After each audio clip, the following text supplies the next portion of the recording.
Good morning. Thank you for coming to this press point. We'll start with statements by the Secretary General and the Prime Minister, and then they'll be happy to take just a few of your questions. Secretary General. Good afternoon and dobar dan. Prime Minister Vučić, dear Aleksandar, welcome to NATO headquarters. It's really good to see you again. We just had an excellent meeting of the North Atlantic Council, and this is the first time ever a Serbian Prime Minister meets the North Atlantic Council.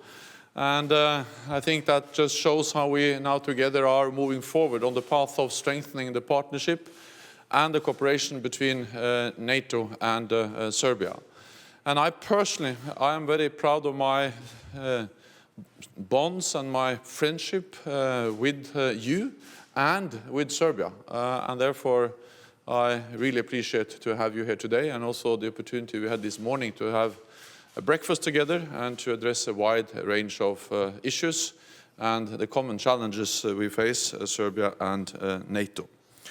And Serbia is at the heart of the Balkan region, which is at the heart of Europe. And Serbia contributes in many different ways to regional stability and to international stability. And Serbia is an exporter of stability, and therefore I really welcome your many different efforts. I welcome the reforms you are implementing at home. We are impressed by the strong economic growth and the strength of the Serbian economy.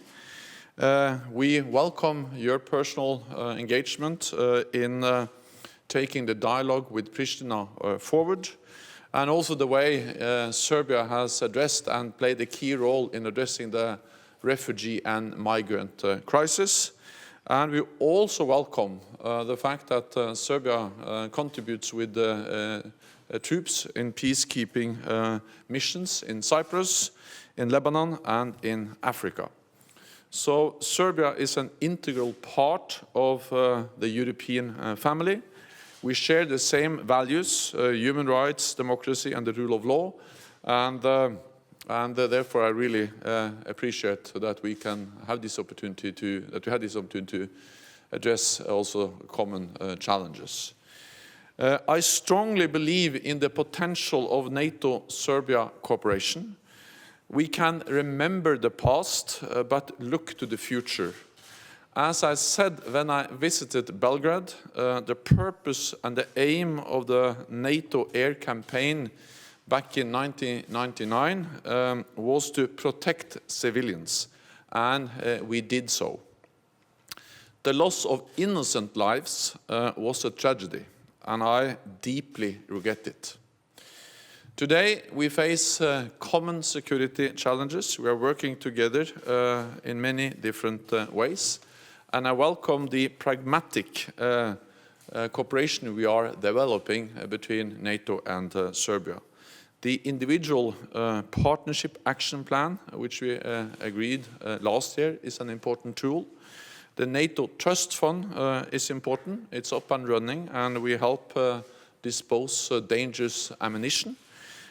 We also work together when it comes to training peacekeeping troops or peacekeepers, and I'm glad that NATO has been able to train Serbian troops doing peacekeeping operations or missions.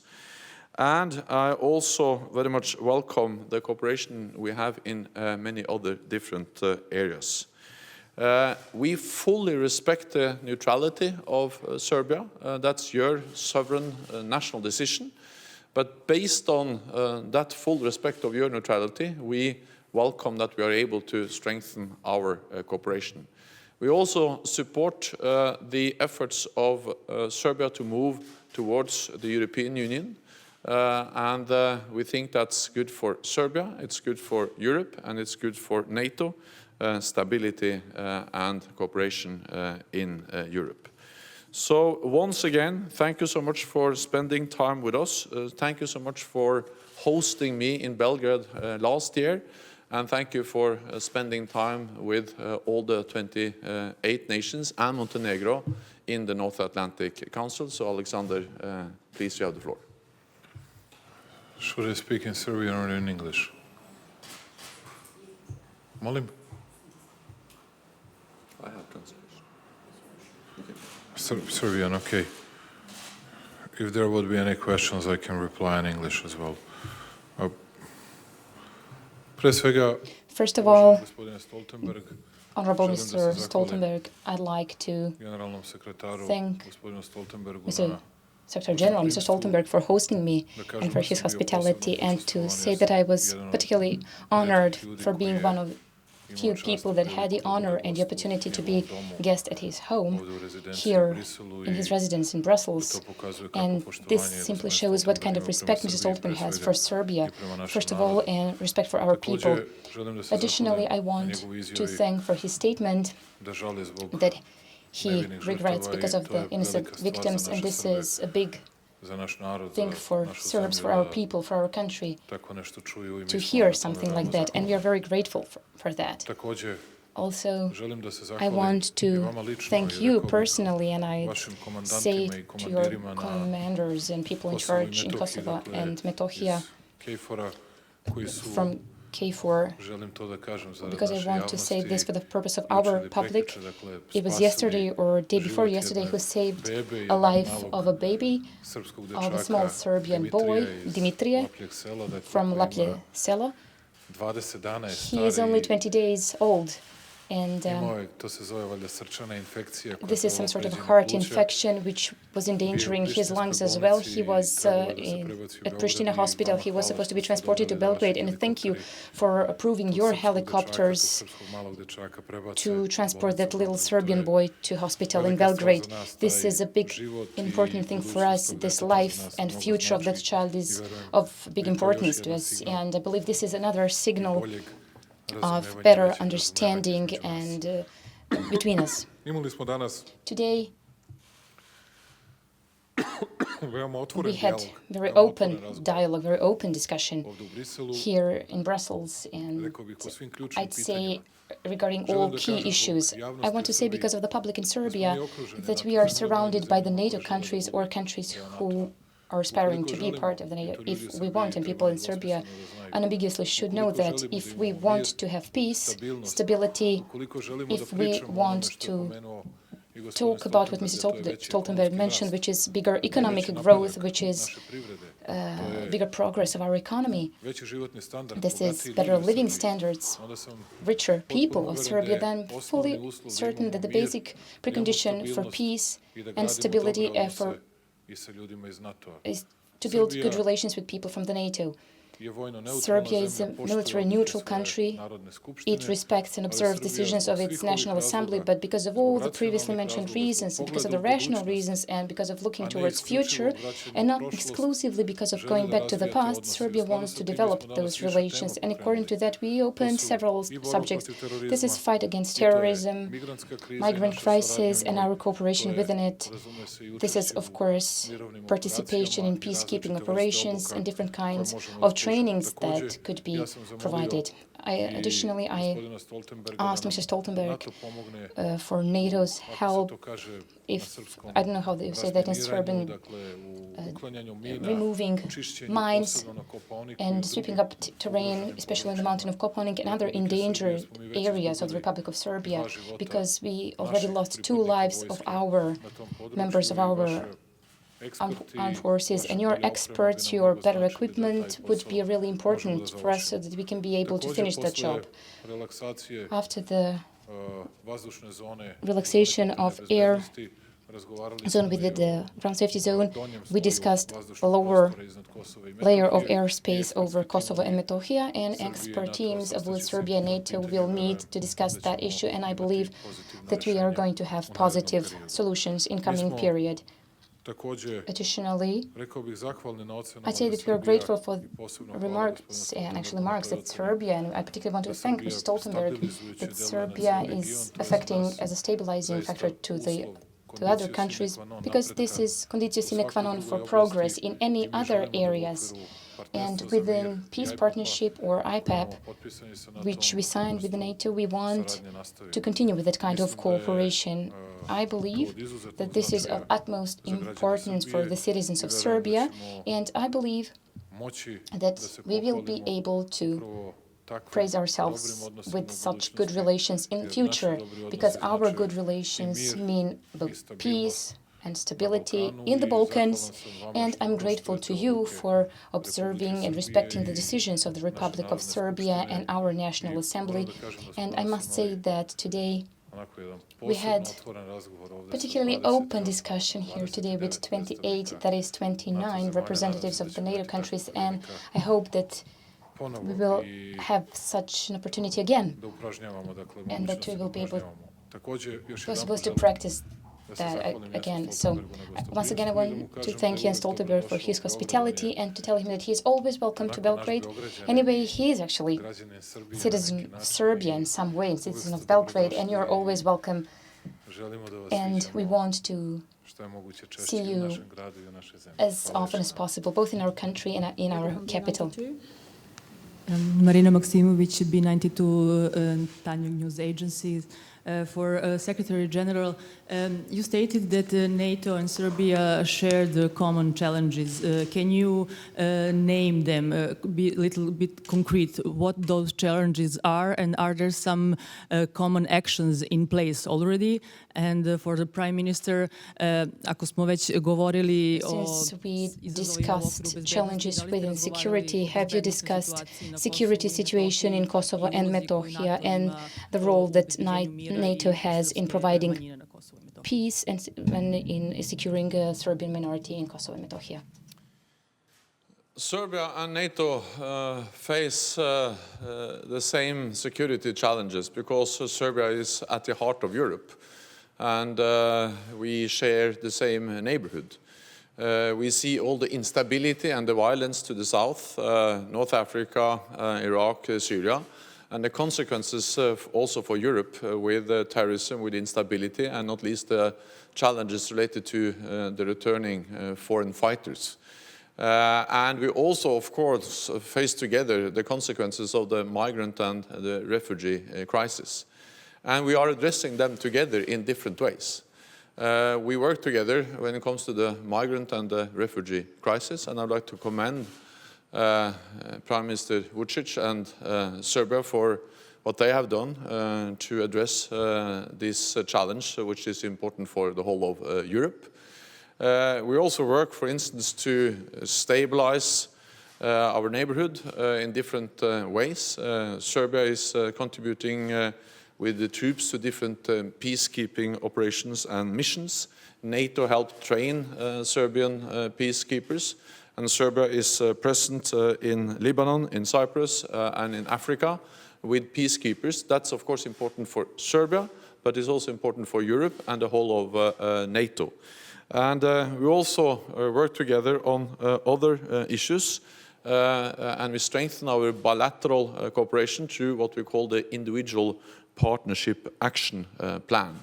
So we also discussed today the possibility of also working even closer with Serbia in, for instance, training forces or Iraqi soldiers that can contribute to the fight against ISIL. It's too early to say if we're going to be able to do so, but at least that's one of the issues that is on the agenda. So Serbia is an exporter of stability, and Serbia is a close partner of NATO.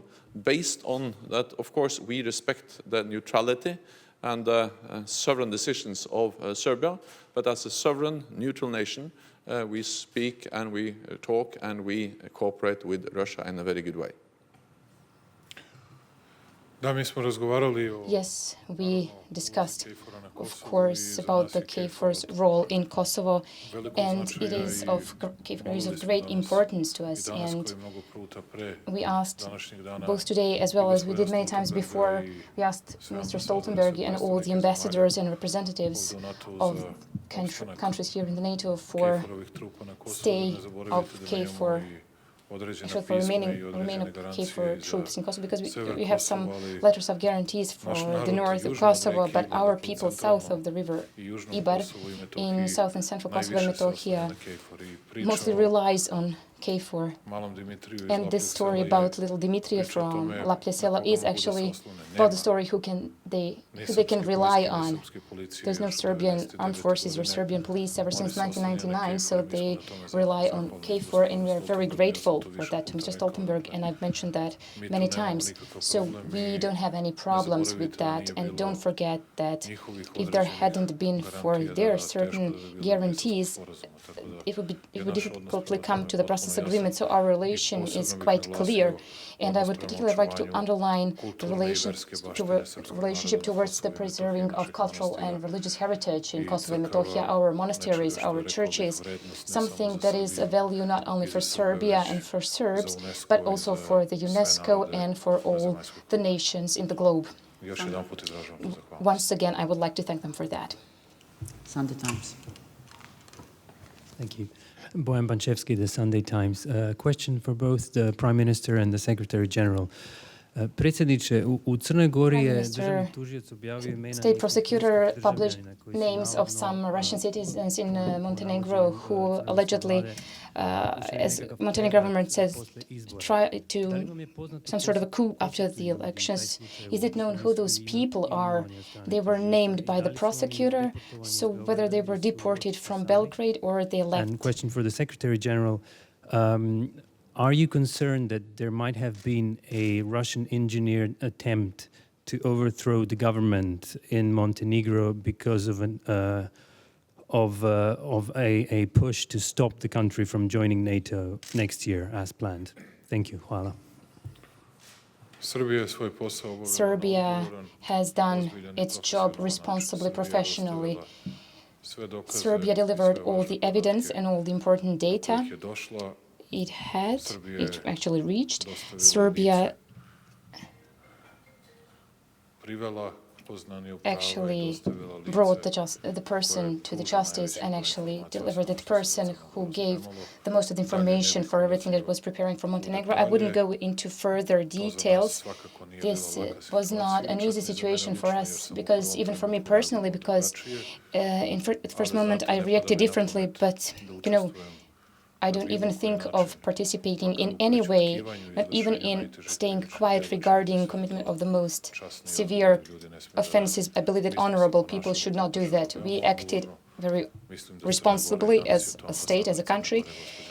Mrs. Radulović, Montenegrin ambassador, said that today, and that kind of cooperation with the prosecutor's office and other authorities of Montenegro will be continued. So Serbia is not, and it will never be, a place where some criminal offenses will be prepared for other countries. Every nation has the right to decide its own path, including what kind of security arrangements or alliances it wants to be part of. So NATO fully respects Serbia and other nations that do not strive for a NATO membership, but of course Montenegro, which has through democratic processes decided that it wants to be part of NATO. 28 NATO allies have welcomed Montenegro. We signed the accession treaty, and now more and more of our parliaments are also ratifying the treaty. So Montenegro is on the path to become a full member very soon. They're already participating in our meetings. And this is, of course, an issue which has to be decided by Montenegro and the 28 members of the alliance. No one else has the right to intervene or to try to interfere in the decision-making process of the 28 allies and Montenegro. It's up to us to decide, and we have decided to invite Montenegro. So any interference into that process is something we do not accept. And of course, any interference into elections in any nation, sovereign nation, is absolutely unacceptable. And therefore, I welcome the open investigation, both in Montenegro and in Serbia, related to the attempted interference and a coup which we have seen taking place in Montenegro, but it's not for me to judge. That's for the investigation to find out the facts and then to hold those behind responsible. We have seen that Montenegro has strengthened its security institutions, its democratic institutions, as part of its reform process towards NATO membership. I welcome that, and I look forward to welcoming Montenegro as a full member in the alliance very soon.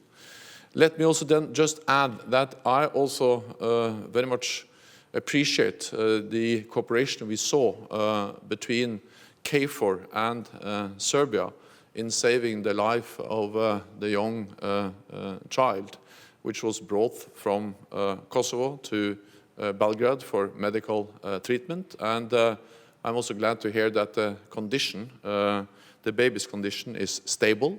And I think this just illustrates the importance of KFOR, the way we work, and also the importance of the close cooperation between KFOR and Serbia and saving the life of a young child. Thank you very much. This concludes this press point. Thank you.